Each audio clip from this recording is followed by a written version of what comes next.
Hi, everybody. Welcome to Good, the podcast for those that do. This is Shivo. I'm here with D-Fran. And tonight we have our friend Damien Horne. He's a musician out of Nashville, Tennessee. Damien, How's it going, fellas? doing good. How are you? Great, man. I'm doing great. All right. Great to So, get in touch, my man. It's you're a tough act to nail down, but it's good to finally get you on here, my man. I'm excited. I'm excited too, man. I'm glad we can make this happen. yeah, certainly. I'm really into what you guys are doing and highlighting good stuff, man. I'm all about that. Thank you, thank you. Cool. We're trying. So just a little background, real quick on Damien. He's actually like one of the first people that we ever interacted with on Twitter when we first started. And so we messaged a little bit back and forth, got to know each other, and we've been trying to set up this call for a while, and we're happy to finally have made it happen. All right, so Damien, how'd you find us, Damien? Like, just out of curiosity, like, what were you doing on Twitter one day that you ended up stumbling across our podcast? I literally I set up, I have, like my Twitter account. I also have a blog, and I literally just kind of go out and look for people who are doing good stuff and who are highlighting good stuff and like promoting good stuff. I just feel like, it's so saturated, in the media and the news. I hear just negative stuff all the time. It's like I wanted to find a landing page, and I wanted to connect with other people who were just like, like encouraging people and inspiring people and motivating people, just some positive things happening. And I stumbled across you guys. I was like, oh, I did. That's pretty cool, man. And that's what That is happened. pretty cool stuff. that's awesome. And I mean, I think you're a pretty good guy to have on the show. You've come from you've got a heck of a story, and I'm excited to share it with our fans. Yeah, I mean, it's just like the same reason why I started following you guys and checking out what you're doing. I knew how important it was for me, growing up and throughout my life, how important it is just to have positive things going into my head to change my mindset about what life was and how I can attack it and how I can achieve. And so, that's why this was a good connection for me, and I realized how important that is across the board for everybody. Absolutely. So, how'd you start playing music? When did you first pick up an instrument? What'd you pick up first? Piano, man. I started playing in church. I grew up, I'm from North Carolina, Hickory, North Carolina originally. I grew up in the churches, the Bible Belt area, and I would watch all these musicians around me playing, and I remember walking over to the keys and started tinkling on that at first, and it was something that just kind of came a little more naturally to me than a lot of things, and so I just ran with it, and it was a good escape. It was a good way to kind of get my feelings out and deal with what I was dealing with, at such a young age. So yeah, keys was the first thing, and then I fell in love with the guitar, drums, bass. It goes on and on. Continue to play. Yeah, and then going through your childhood and all that, getting through high school, and then when you graduated high school, that was when you said, okay, I'm going to go try to make a career out of this, and that's when you went out to Hollywood. Is that right? Yeah, absolutely. I I grew up like I said, in Hickory, North Carolina. I'm one of 12 kids, so I'm from a huge family. It's a blended family, raised by a single mom, man. And I saw so much, craziness happening. I lost two of my older brothers to the street, two of my younger brothers incarcerated. So I was just kind of seeing around me all this kind of destruction and death happening. And when I latched onto music, man, it was like my escape and my serenity, my sanctuary. And as soon as I graduated from high school, I was like, I got to get out of where I'm at and try to do something with this talent. And so I saved up a whopping $400 one summer and moved to Hollywood, California. Went on a 2.5-day Greyhound bus trip out there. But I learned pretty quick $400 don't last that long in LA. No, it does not. So I found Dude, myself I don't home know from there. which. Say what? I don't know which of the things I'm gonna ask you on next. So you hit us with, in about 3 seconds, you're one of 12. You had two brothers that unfortunately, I mean, I can't imagine losing a brother to the streets, and you took a bus 2-day trip on a Greyhound with $400 to California, just hoping to play some music that makes some dough. I don't know which one I want to find out was the harder of the three, but man, that's wild. Yeah, it definitely has been crazy. I look definitely, my losing, brothers at such a young age and family members at such a young age, it did something to me mentally, and it took a process of realizing that there was more out there than just what I was seeing. You know what I'm saying? Environment a lot of times can play a big part in that. And then not just that, just the people around you, you know what I'm saying? So that's why I always, I realize how important it is for somebody speaking something positive into somebody else, or hearing something positive, or reading something positive, But so because I was seeing a lot of negative, I wasn't seeing any, but throughout my life there were people and organizations that came along who noticed I had a talent and was like, hey, no, you actually can do something with this. You actually can, have a life that you dream about, as opposed to what you're seeing around you. So, I started to believe it, and that's the biggest thing that you can do. Once you start believing that kind of thing, you can pretty much do anything.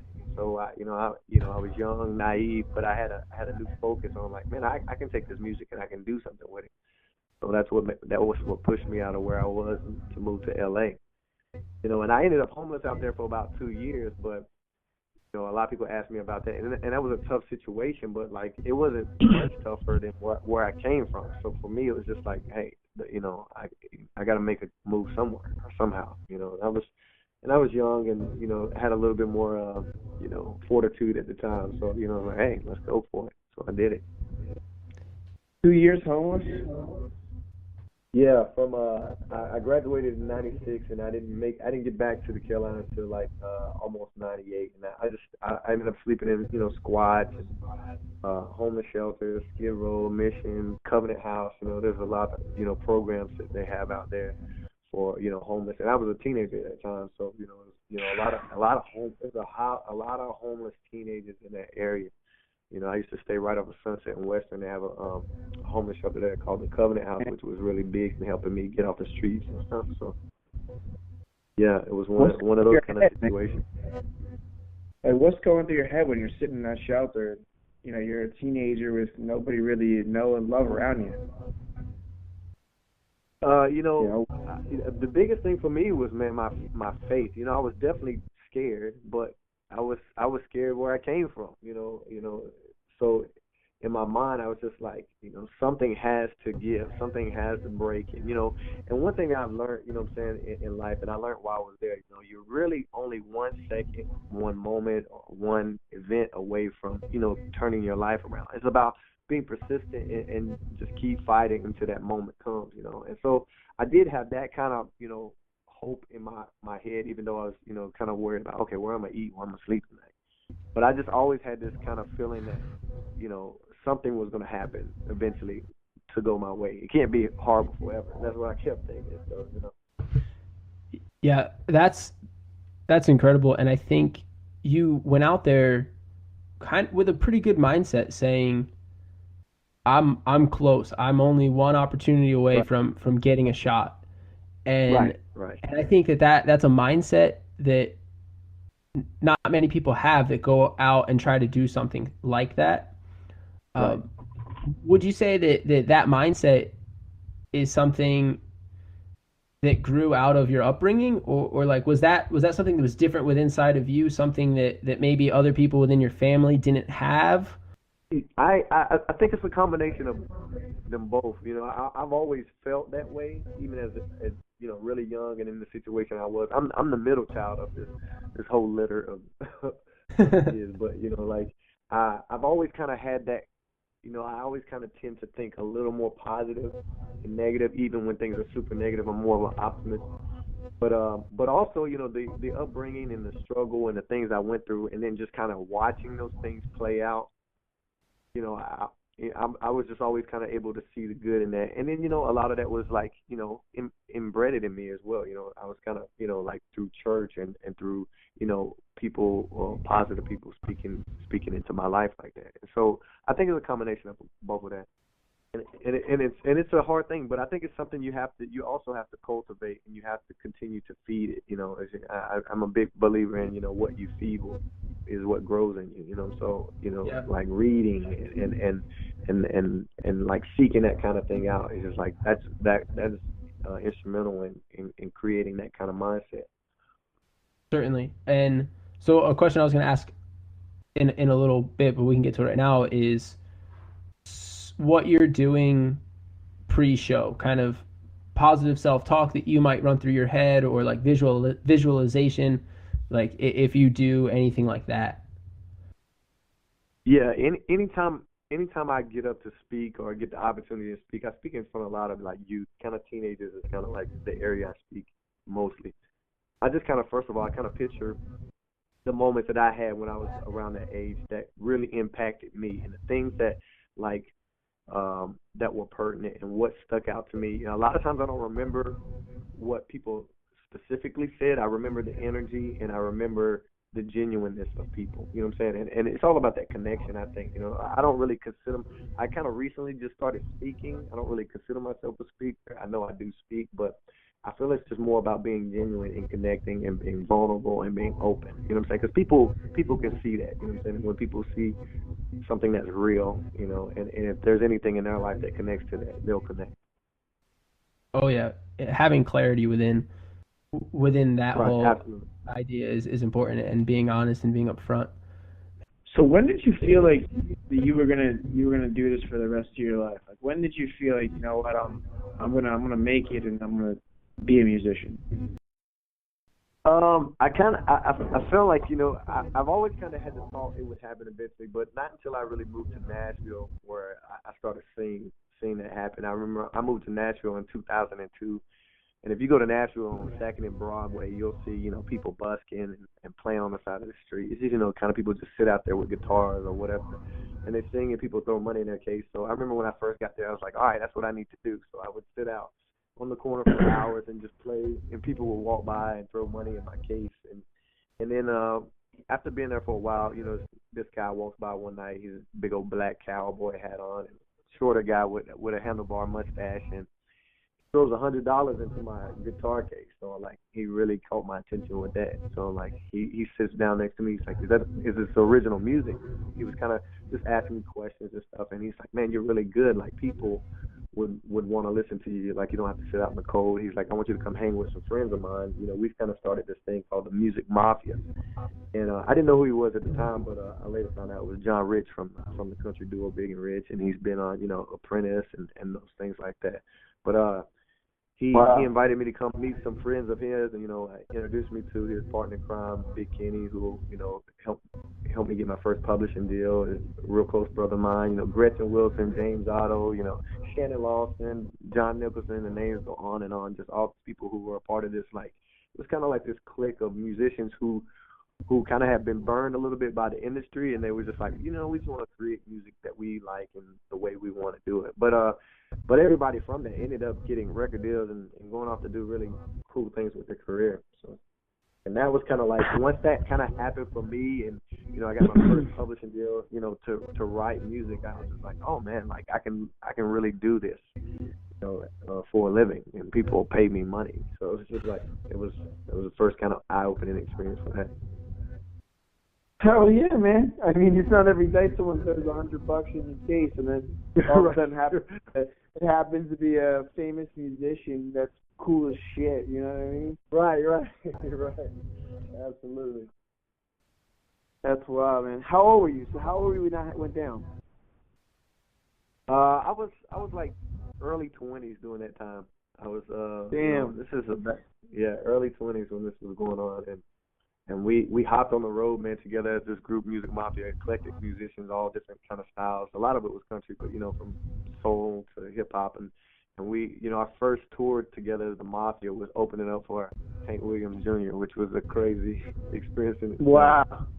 And it just kind of took off from there, and just zillions and zillions of stories, and just grow from there. I mean, we talked about this a little bit before we started recording, that was your big break, and Yeah. or quote unquote your big break, and I'm sure there's been a ton of more things like that since then. But would you say, as far as like within the industry, that John Rich is your biggest mentor, or have there been like other people that have been able to influence you throughout this process? Yeah, I mean, there's been a lot of guys throughout the process who's helped me. Like John Rich, I always give him kudos for. I mean, he was the guy who literally like snatched me off the side of the street. Yeah. Like, hey, I see talent. So like, he always gets first props in my book. And then his partner Big Kenny was the first guy to give me my publishing deal. So he was the first guy to pay me for the music I created. And then later on, I had the opportunity to tour and work with John Legend, who was a big huge fan of. I'm a huge fan of his, and Yeah. he gave me the opportunity to get in front of crowds doing the music I do, and so I always credit him. And then it goes on from there to like Mark Oswald, who managed Alabama. He managed the country trio that I'm a part of called The Farm. He's managed Big and Rich, Gretchen Wilson, a lot of acts. But he's just really taught me a lot about the business side of things and how that works. So the list goes on and on. From those guys to even the head of Warner Brothers here in Nashville, John Esposito. These guys have given me a lot of insight on how the business works and how to, monetize and grow in that. Yeah. Now you were just in LA, right? Yeah, yes.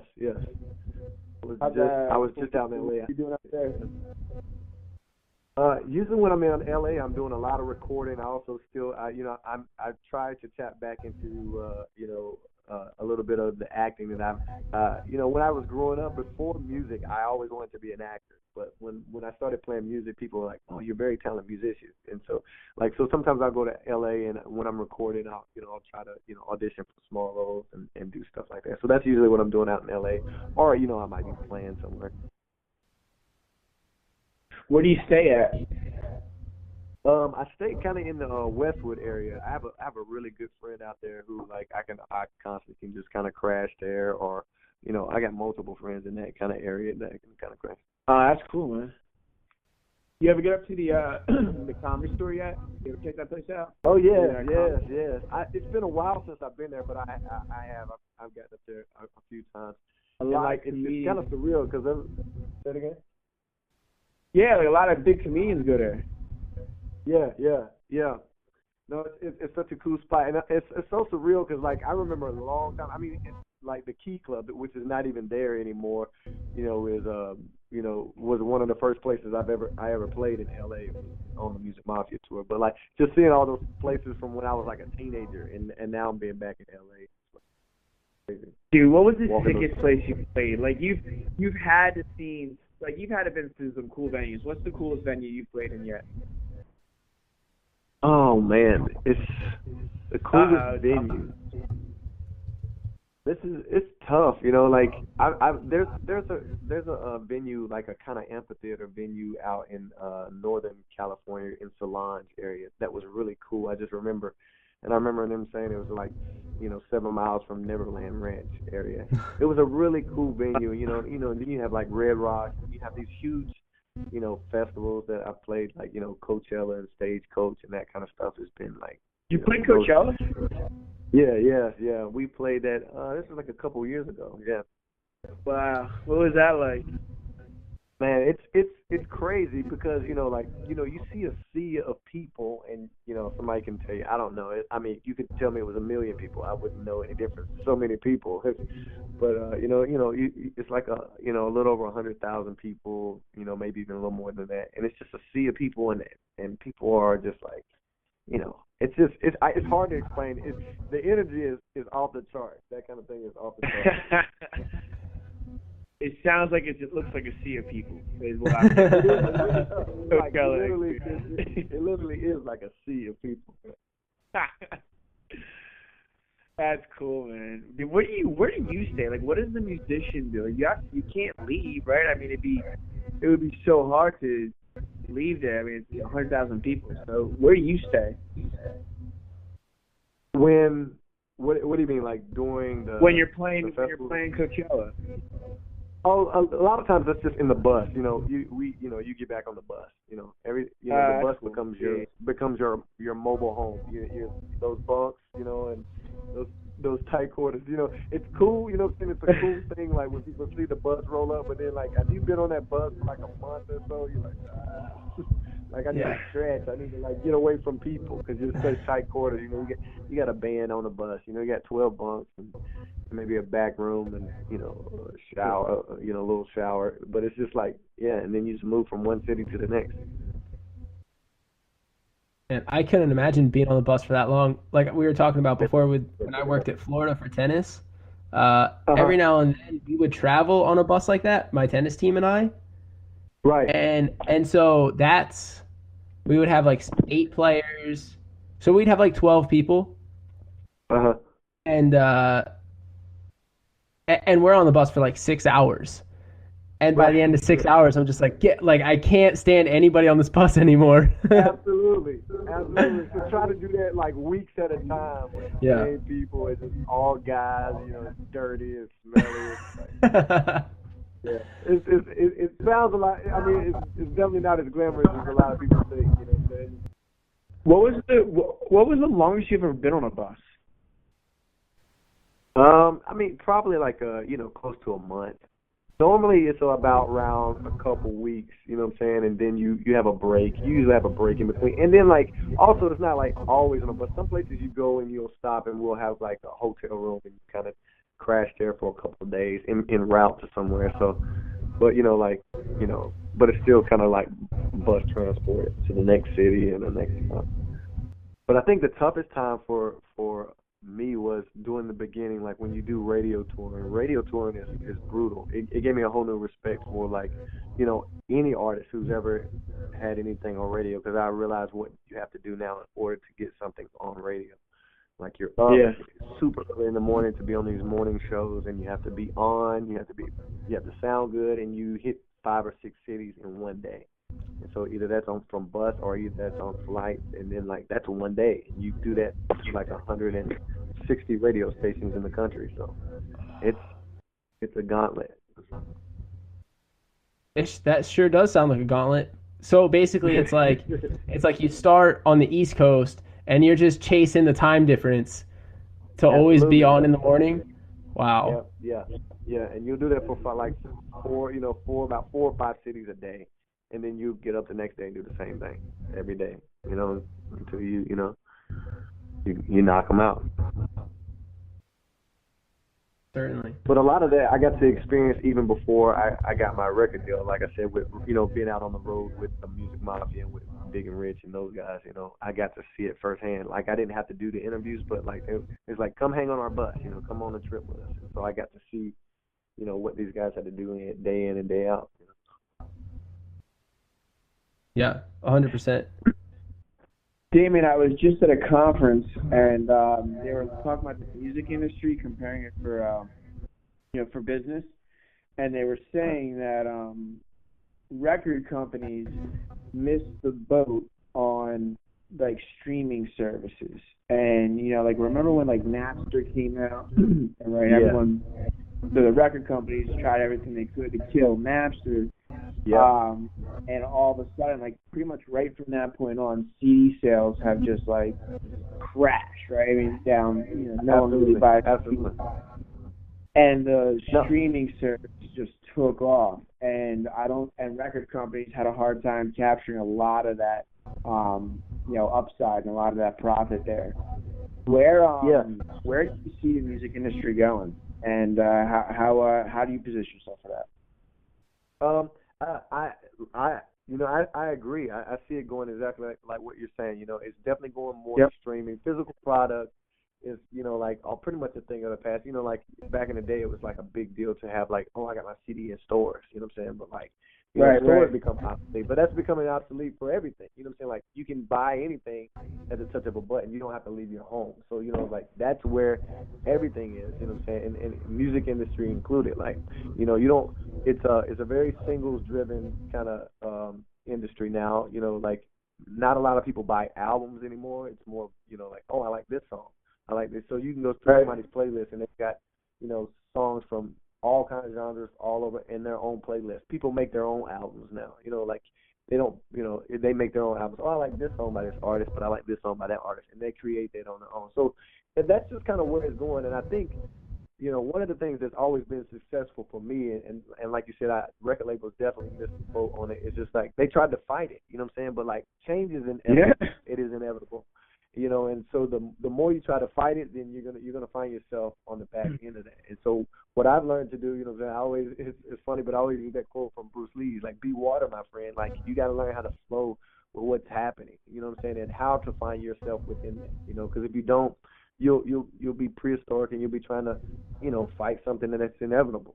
Change is gonna happen. So like, just try to, try to stay on the head of that curve and be able to find where you fit within the new format and the way things are done now. And there will always be a place for that, but I just thought it was a wrong move too for and now labels are playing catch up. That's why a lot of labels are buying out other labels, because they sink a lot of stock into like CD sales and those things that were just dying off, and it's just not that way anymore. What's cool though is that I like that Spotify and Tidal and Apple Music have moved that direction, because I think that pushes the artist to change a little bit too. Instead of saying, hey, instead of feeling pressured that I gotta put out a 12-part album with my number one radio song as the third song, and I gotta have I gotta have this type of piano, and I gotta have this many beats per minute. It's like, artists like Kanye West and Kendrick. Oh my! I mean, like I reference Kendrick a lot because I feel like they make albums that tell a story. Daft Punk makes an album that tells a story, and that kind of stuff. I feel like you're still gonna stream the whole thing. You're still gonna get the whole album. If you really want someone to listen to your whole album, then make an album that you have to listen to the whole thing for. Right, yeah, right, absolutely. That connects. And back in the day, they used to do that, you know what I'm saying? Like, really, I know. That something that all connects, you know what I'm saying? But, it's like I said, those times keep changing. So it's just being aware of what's happening. And I think the one thing I really like about streaming and social media that's helped is that it's giving, it gives us the same ability too. It gives us the same ability as artists to have the power back in our hands. Because, record labels have been good for me, but ultimately, what social media provides and that kind of stuff, allows me to put it back in my own hands, and I can literally put out a song and reach somebody across the world tonight if I wanted to. You know what I'm saying?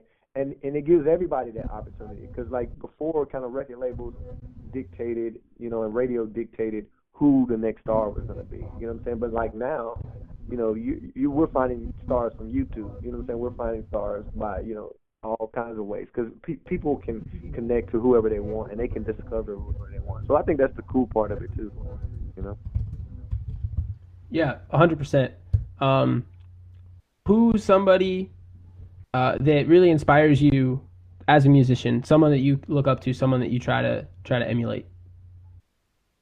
Well, first of all, probably John Legend. I had the opportunity to work close with him for a while, and he's one of those cats, to me, is just first of all, he has a huge heart, humanitarian efforts. He's just constantly thinking in that capacity. He's a smart businessman, but on stage, I played with him and seen him and watched him a bunch, and he's always solid. That's something he's somebody who's mastered what he does. You know what I'm saying? And that's one of the things I really want to do. You know what I'm saying? There's a thing to be good at what you do, but somebody who's mastered what they do is just impressive. And then another guy is Jamie Foxx. Because I'm a huge fan of the arts all around when it comes to acting and comedy and music, and I feel like he's just one of those guys who excels in all those areas. And so it's kind of cool to watch him go from doing a character like Ray and then dropping an album and then going on the road and doing stand-up. That's impressive to me. So, because I kind of consider myself a jack of all trades like that, so I kind of look to his career and see how he manages that. Wow, man. So playing with John Legend. So, how'd you find out? Give us the play-by-play of, I don't there's one day where I don't know I'm playing with John Legend, and all of a sudden someone comes up to me and says, "All right, listen, Damien, Thursday you better get your guitar ready because you're gonna be out." Right. Well, I met John in Nashville, and he was playing in town one night. This is before I got a record deal with the country trio, the farm that I'm a part of. I was still doing just solo stuff, and my solo music is a little more soulful. It's kind of like acoustic soul music. And so I was playing at this little private nightclub, and somebody's like, John Legend just came in, and so I was like, oh, he came in, so like I'm trying. I was like, turn me up in the house. Like, I want to make sure he's hearing me. So he's playing pool or whatever, and kind of his crew kind of is listening, half listening or whatever. And I keep playing some stuff, and then he kind of just makes his way over towards me, and I end up talking to his tour manager at the time, and he was just like, man, you're gifted, man, and John digs what you're doing. Like, what are you doing with your music? And I was like, man, I'm just, I'm creating. I'm trying to find my spot, And so we switched informations, and I kind of hit him up from time to time, but I didn't want to be like too germy. I didn't want to like bug him, but I wanted to stay on his radar. And so we kept, trying to connect. We never could. We ran into each other off the city limits, and then we ran into each other another time. And then finally, he was like, I want you to come out to New York. And so we set up a showcase, and he was impressed. I did a showcase at the Village Inn in New York, and came in and watched the show, and it went well. And then I went and met him the next day at his studio. And this is right during the time he was making the Wake Up album. Yeah, this is right during the time he was doing the Wake Up album with the Roots. So. And how old are you? You're like what, like 20, like 28, 29? Yeah. So it's right around that time. Yeah. That's crazy. Yeah, and it was so cool. And he literally like sat me down and was just like asking me what I was doing. And his tour manager Hassan Hassan Smith was huge in like connecting all that and making it happen. He was kind of managing me at the time, and so he's like, well, tell me what can I do to help you? And I literally just said to him, I was like, I just need you to co-sign to what I'm doing. I understand how this industry works. It's kind of like a cool kid program, like high school. If the cool kid says you're cool, then you're cool. People are kind of paying attention. I was like, just, let people know we're working together, and I think my music will speak for itself. And so I remember the next couple interviews, he was in London and did an interview. He's like, yeah, I'm working with this cat named Damien Horne out of Nashville, he's talented. And then the next thing I know, he gave me an opportunity, to start opening up for him at some of the college circuits he was doing, and like, that's where it took off. And he's like, I want to offer you, a deal with my label, and kind of explain that. But I ended up later on going with the deal with Warner Brothers. But I mean, he gave me a huge opportunity to get in front of people and start pushing my music. Yeah, that's an opportunity that you can't really pass up there, huh? Right, absolutely, yeah.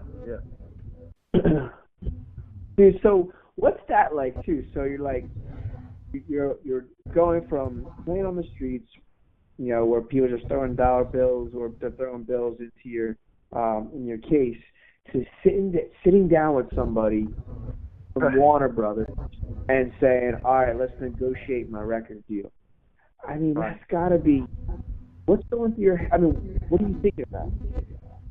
It's almost in the moment you don't realize, which is one of the things I'm trying to get better at. It's just like in the moment you don't realize, because I feel like in life, for me, and maybe a lot, there's other people I've talked to who do this. It's like you kind of go from one thing to the next. It's almost like Mark Oswald has been really good at telling me, it's like, hey, you got to stop for a second and just like smell the roses, because before you know it, like, it'll pass you by, and you're like, man, I really didn't take time to soak that in and enjoy that. Because I remember thinking, oh, man, okay, I did this. Now I want to do this, and now I want to do that, and now I want to do that. But by the time I got to my record deal, I was older. Like most people, like when I was first talking with John Legend, I was like 24, 25 at the time. People were already telling me I was too old. I'll never get a record deal. This is at 24, 25 years old. And I did not get my first record deal until I was 32 years old. Warner Brothers. And so like people were telling me then that like you're too old, and so like I was thinking, I remember just thinking like, I'm trying to, like go from one thing to the next. But by the time I got my record deal with Warner Brothers, I was able to kind of step back and be like, no, I really accomplished something that, I set out to do, even in spite of what people said I was going to be able to do. And so that's kind of really when it started hitting me. And it's just like taking a moment to like appreciate the moment and what is happening, where I'm at. Yeah, you certainly have. I think you've done, from what I've seen on the internet and everything. I mean, you're doing a lot of good work, and you've certainly taken advantage of those opportunities, and you can. And now you've said, you're looking to give back more to kids, Right. and you're speaking with kids, and so talk a little bit, just real quick, about um the organization that you're working with, or is there an organization, like a set organization? Yeah, well, there's multiple ones, and a lot of them come from just things that have affected me throughout my life. I'm a huge advocate of the Salvation Army. It's where I grew up. It's those summer camps are what kind of kept me off the street. Same thing with the Boys and Girls Club. I speak a lot at Boys and Girls Club events, Salvation Army events. Teen Challenge is a company that helps homeless teens and at-risk youth, and they were instrumental in like helping me get food when I was homeless on the street. So a lot of those same places, the Covenant House, I've been back and spoken there. So a lot of those places that help me, I go back and kind of meet people in those situations, so I can say, hey, I used to be right here. I used to do the same thing, and look what happened. Look how you can. Just because you start here doesn't mean you have to finish here. And so that's kind of this chapter of my life. I still got plenty of music and those kind of things to go, but this version of this chapter in my life is about focusing more of my energy on in that area. It's about like, okay, I've been able to do a lot of. I've been around the world. I come from the projects of Hickory, North Carolina, and I've been to Dubai twice. So like to say that even if just out loud sounds ludicrous to me, but it's true. And so like I want other people to be able to experience that and know just because you started in one place, you don't have to. The options are still limitless for you. So organizations like that are what I team up with now to speak and just kind of inspire inner city youth and at risk youth. How'd you get involved? So where did you do first? Like one day you decide, like, I want to start speaking in front of kids. Like, where did you go? Who did you reach out to? Firstly, it was kind of reached out to me. Like I said, I'm a big advocate of the Salvation Army. It's like it's also a church, so it's like my home church here. I kind of grew up in it. A lot of their summer camps and their programs I was a part of. And so after I kind of started having this success, and I still attended, the church when I was back home and stuff, they started asking me, they was like, hey, would you be, how would you feel about coming and speak at, our summer camp this summer if we can make it work in your schedule, to the youth there and just kind of tell your story. And so that's kind of how it first started. It started like that. And then like, I went back to where I'm from, Hickory, North Carolina, the Boys and Girls Club I went to there. And they was like, man, you're in town this weekend. We heard you in town. Would you mind coming in and just like showing up and surprising our kids, because I'm like a little local celebrity from where I'm from. So I go, yeah, sure. So I just kind of started doing that, and I saw how important, and it reminded me of how important that was for me. And so I was like, okay, now I'm going to be intentional about it. So I kind of started like seeking it out, and then, I have friends kind of looking for stuff for me to do that. So now it's become an intentional thing as opposed to, somebody just asking, oh, would you mind doing this? Would you do this? And so that's kind of how I got into it. And then whenever you head back home, do you ever feel any pressure from like your family or from your friends that oh man, like you're the guy that made it, you're this or you're that? Like, is that ever an attitude, or are they more like really supportive of you and really back what you're doing?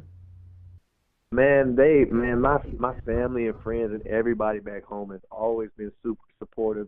I got my friends and family and people I went to high school with. They're all on my Facebook. They all contact me. I stay in contact, and I think a big part of that is because I really haven't forgotten where I come from. My family is still there. My people are still there.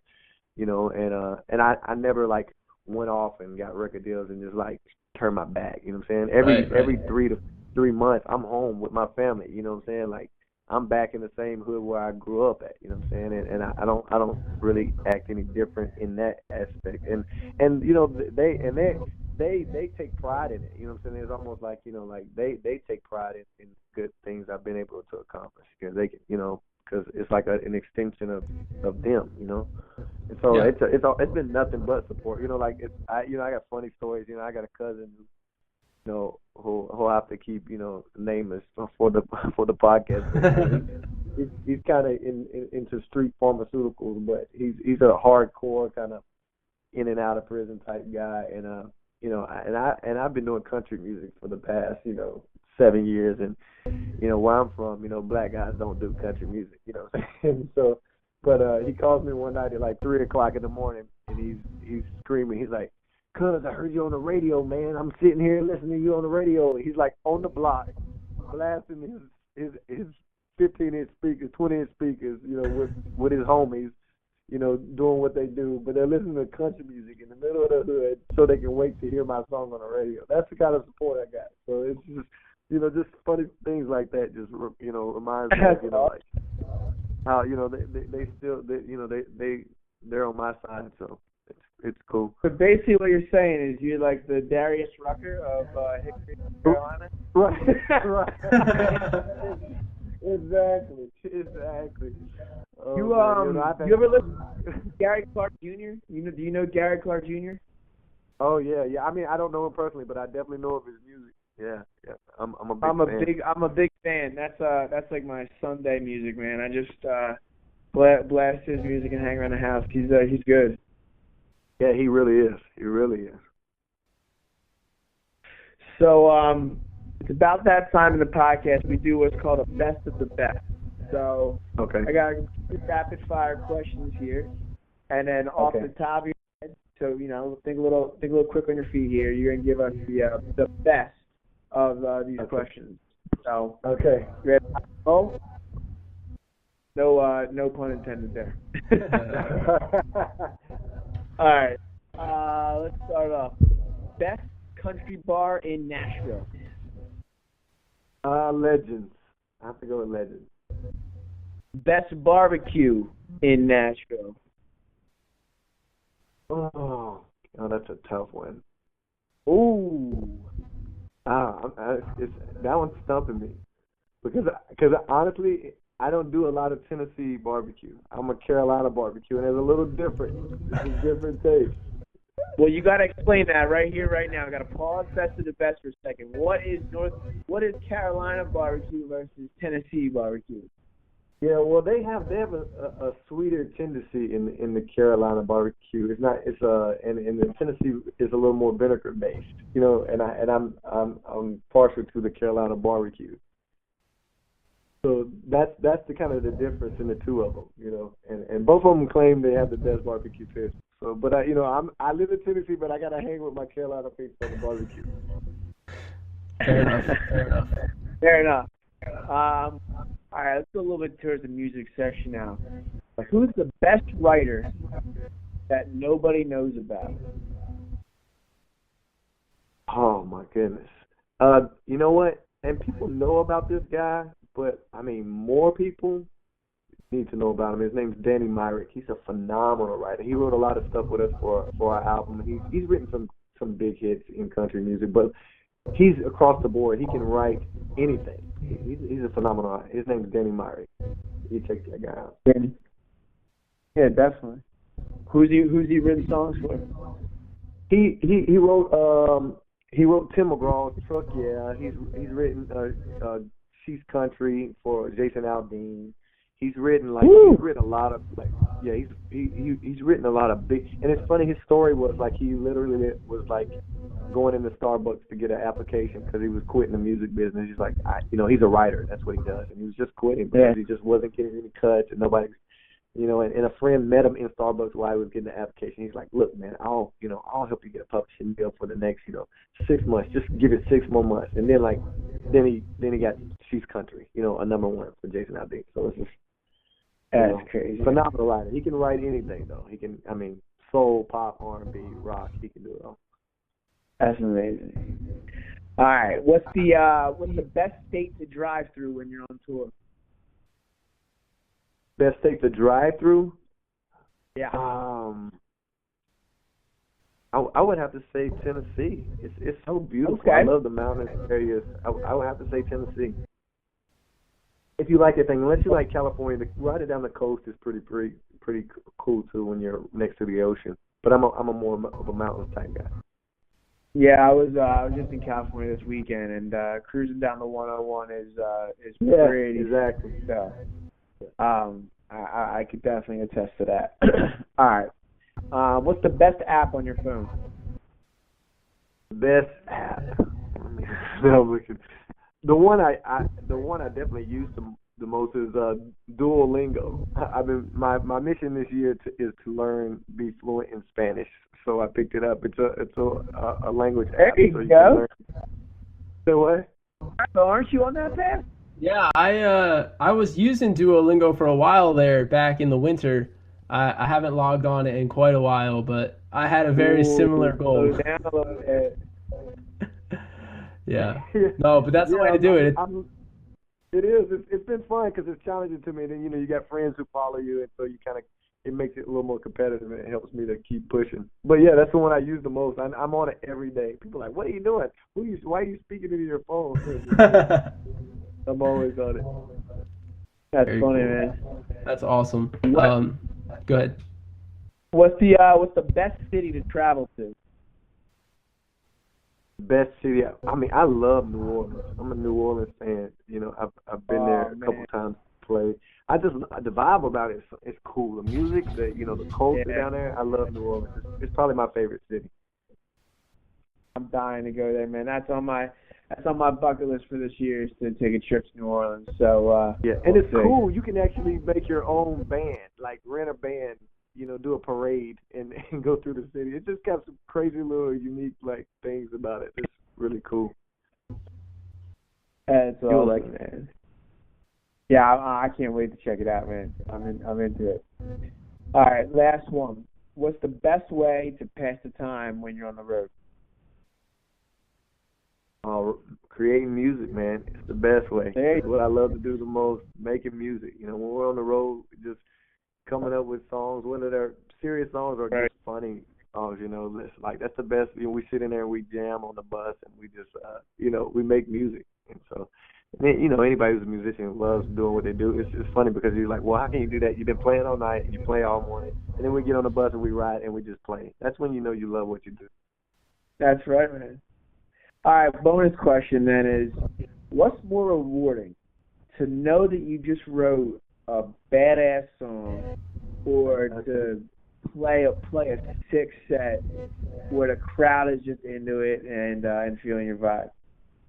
Oh, you know what? I started out a songwriter, and that was always like what gave me the high. But man, when I started feeling those crowds and people singing back to me and being crowd surfed, and now there's no feeling like that, man. That's just like that's the top for me. It's just like when you're on the stage and you got a bunch of people out there who are there to see you, and then they're singing along, and you're able to kind of play off each other's energy and kind of take it to a different place. And people forget about what they're dealing with during the day. They're forgetting about their bills and their jobs and that kind of stuff. And everybody's just having a good time.